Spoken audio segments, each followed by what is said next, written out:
जाको कतो नुकेले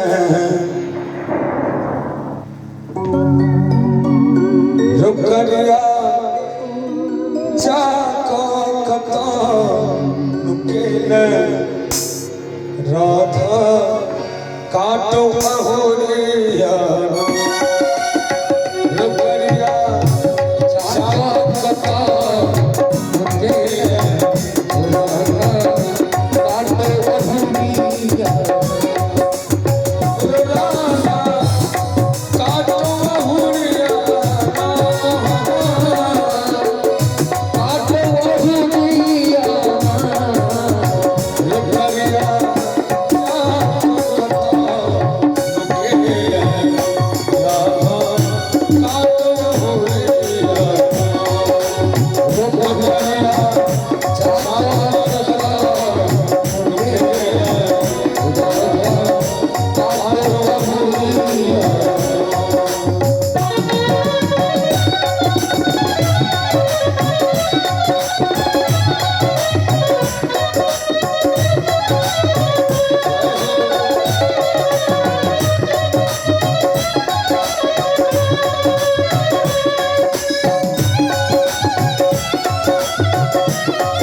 सावन मास पर आधारित कजरी मानल जाइ छै।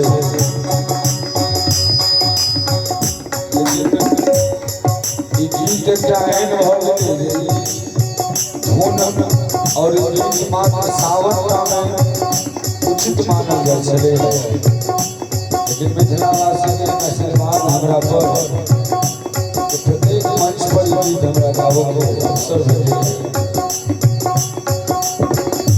सावन मास हर हर गर गर मेघ करै छै, हर हर गर गर मेघ करै छै, बरसला बतिया कन्हैया, कन्हैया बरसला बतिया कन्हैया।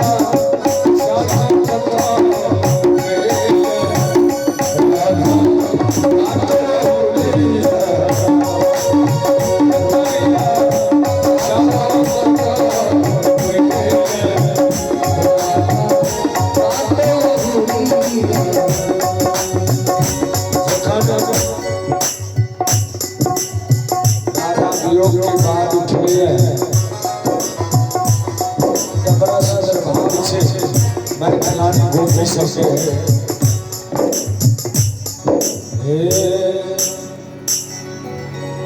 जोरे